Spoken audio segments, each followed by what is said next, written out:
Hello, welcome to my first video. Well, first I'd like to explain some things, like, how's my channel going? What am I thinking of doing? Well, I don't really know. I'm just gonna post things that I think you guys should see. Like, for example, this video.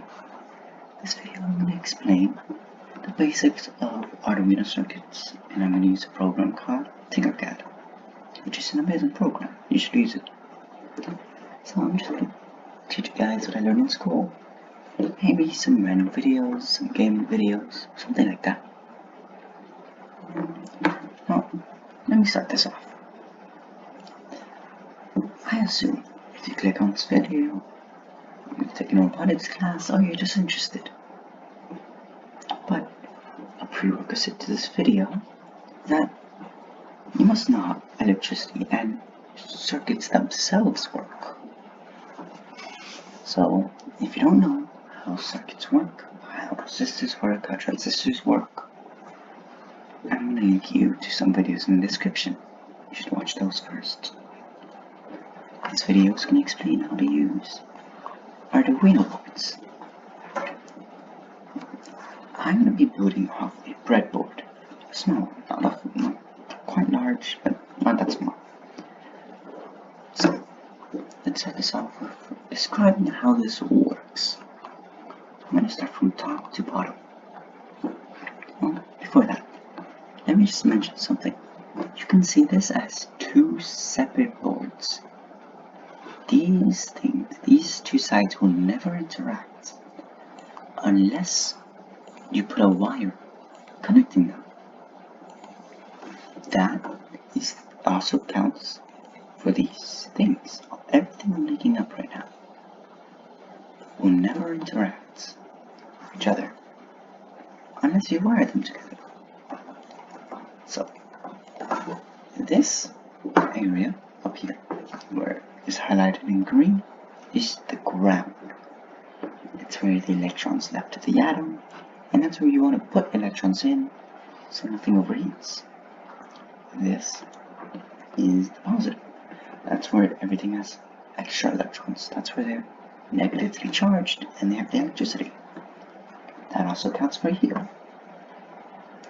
And as you can see, they're their own thing. They will never connect unless you connect them. Now down here has no charge. It's completely neutral until you connect the battery or connect power you connect from up here. So all of this are in columns of 5.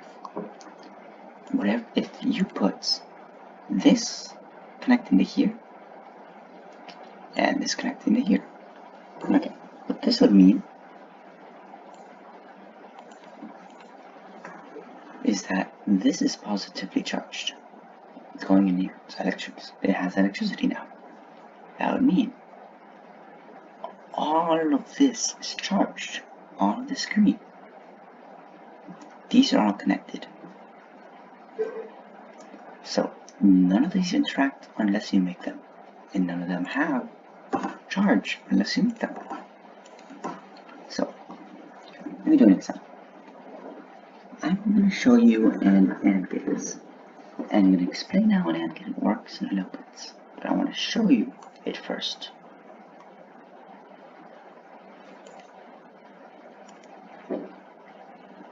Okay, now it loads here. So this is an AND gate. It's probably like, whoa, that's a lot of stuff. But if I explain to you, it won't be. So let me start this off with what's going on over here. From 5 over here to 1. Before I explain to you what's happening here. So first, the positive is marked in red. Anything that's going to be touching the positive line or the battery is red. Anything touching the negative or the ground is black. Okay, so first you want to put the energy somewhere. So this thing right here, that changes the voltage to specific limits. So it goes from 9 volts to 5 volts. That's a voltage regulator. The 4 volts will turn into heat, and that's why your electronics get hot. And that's what that input is. You don't have to connect that input anywhere because it's turning into heat. Now there's the negative. That is connected to the ground. So the ground has to connect to the grounds up here. So you connect the negative to here, so it's connected to the ground since these are all connected. Then you connect that to the negative. Then there's here. This is the output. So the output has to be not grounded, but putting energy, adding energy to this line. So it's going to be connecting to here and connecting to down here. Now I'm going to explain line 16 to line 7. So now these two wires are taking energy from here and putting it down here. That energy is going into choice 1 or choice B.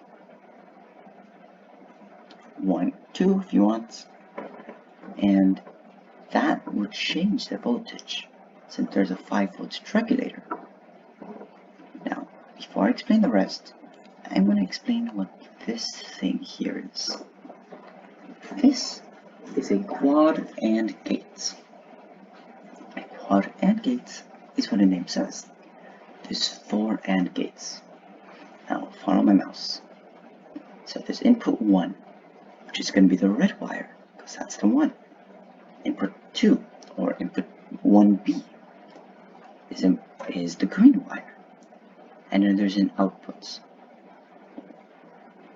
How this works is that an AND only works if both values are true. But what is true in electricity? Well, you can use zeros and ones instead of true and false. So, then, what about, let's make 1 5 volts and 0 0 volts.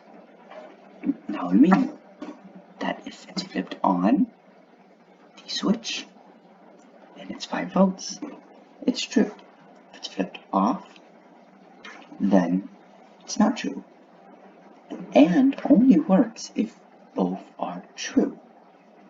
So they both have to be on. And now these numbers, what does this mean? These two numbers at the end describe what it is. 08 is an AND gate. 32 is an OR gate. 04 is an XAND gate.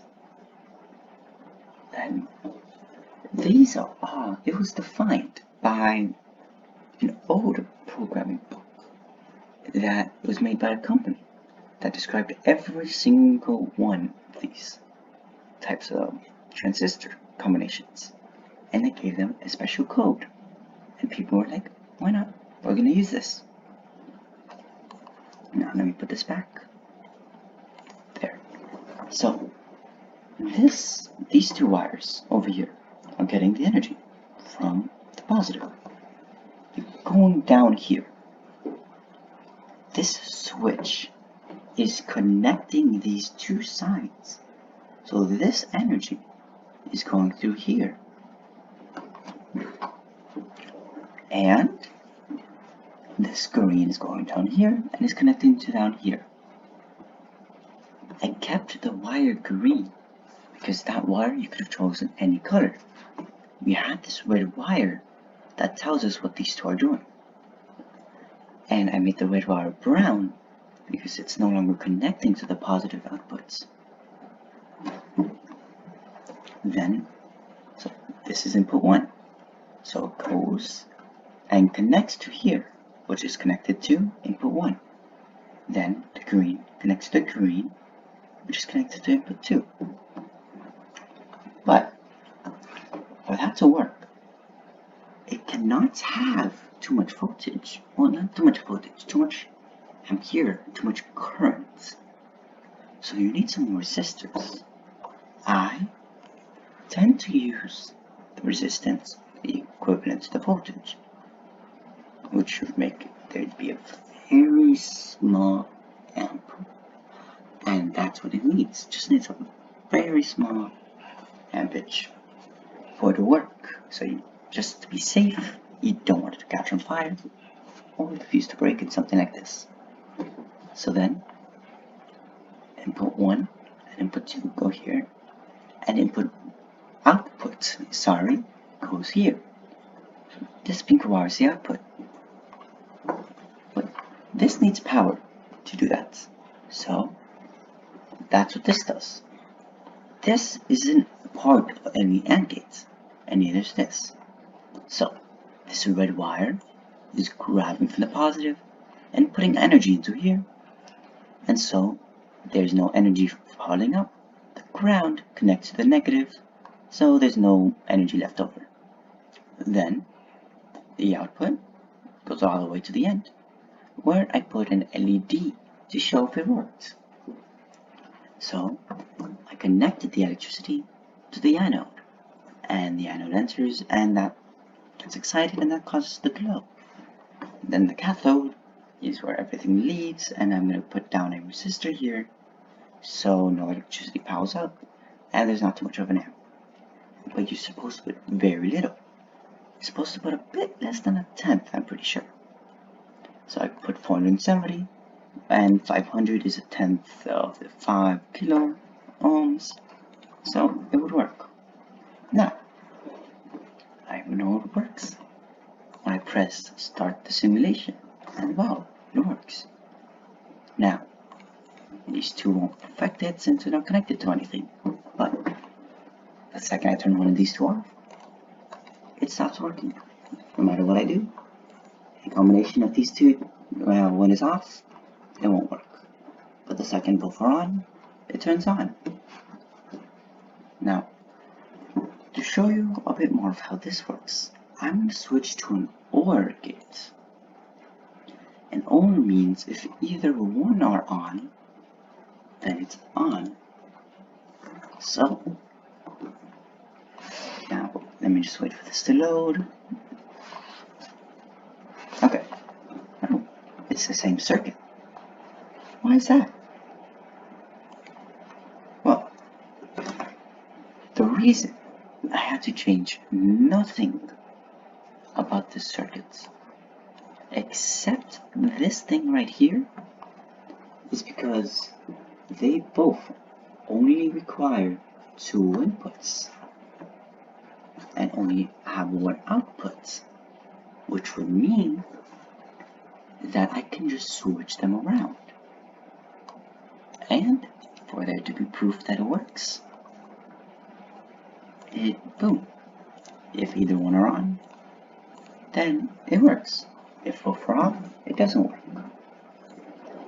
Makes sense, right? Okay, you can skip back in the video if you want, and if there's anything else you want me to explain, ask in the description. Okay, now I'm going to explain something a bit more complicated. I'm going to explain how to connect an OR and an AND gates.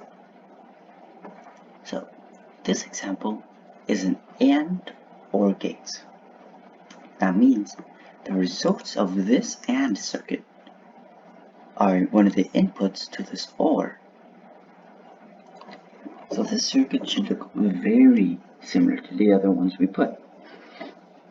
And it is. If you remove this black wire, this red wire, this black wire, this blue wire, stretch out this pink wire, Boom. You got an OR. An AND, sorry. You got an OR gate. So let me explain how this works. Everything from 5 to 1 are the same.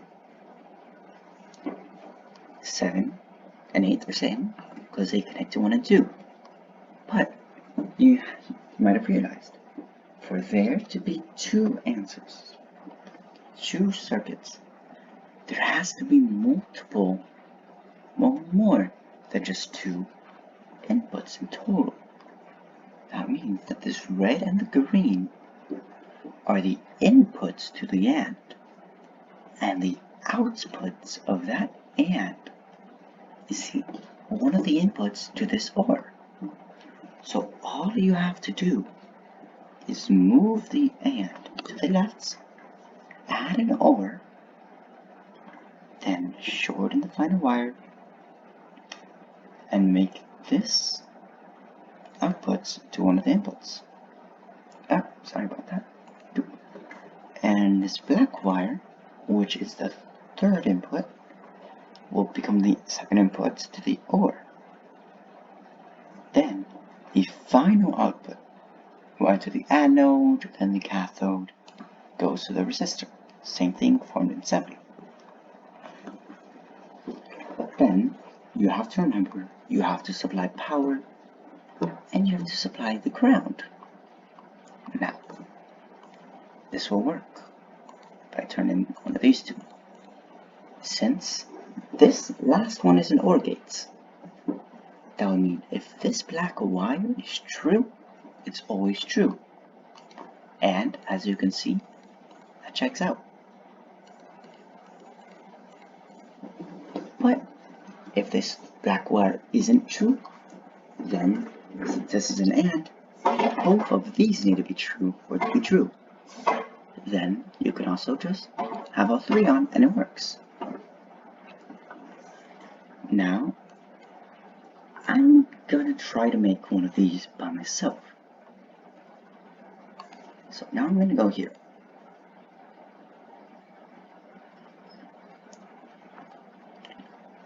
I'm gonna make an OR AND gates.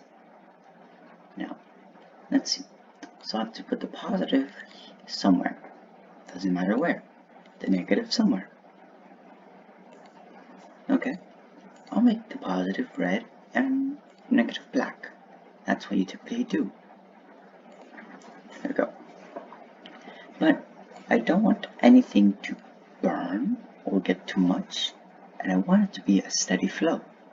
So I'll put a 5 volts.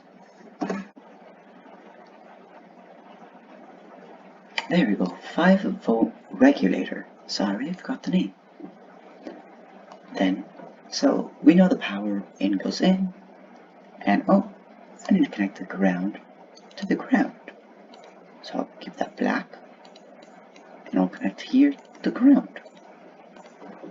Okay, so now I have to connect this, that's the output, I'll put it to the positive, because I want energy running through, and I'll put this to the positive, so energy running through. Boom. Done with that part. Now, the switch. That's an important part. That's what's going to define A, B, and C, or 1, 2, and 3, whatever you want. Now, I'm going to just put 3 wires here for the 3 inputs. One is going to be black, one is going to be, no, sorry, not black, what am I talking about? Red. Let's keep this one green, put the final one as white. These two, up to you what color. Okay, now I need the gates. So since I'm doing an OR AND, the OR needs to go first, so I need to look for 32. Here it is. Okay, I'll put red for input 1, green for input 2. Then input 3, I won't do anything until I get my AND gate over here. And I'll just go ahead and connect it to input 2. Keep that white. Change this red one to brown. It's no longer touching the positive. Now, I have to make this output 1 become input 1. And I'll make that pink. Then the output of these two is the final. So I'll just connect that to the end and make that gray. Now I'm going to show you the importance of using resistors.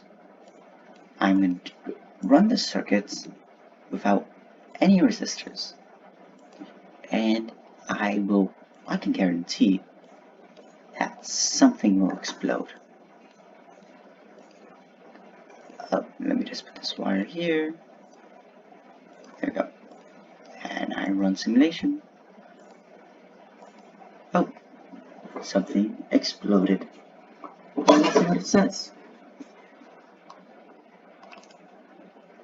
This device broke because current through pin 1Y was 58 milliamps, while maximum power is 25 milliamps. Oh, so the power is too high. How would I fix that? By lowering the currents by using a resistor.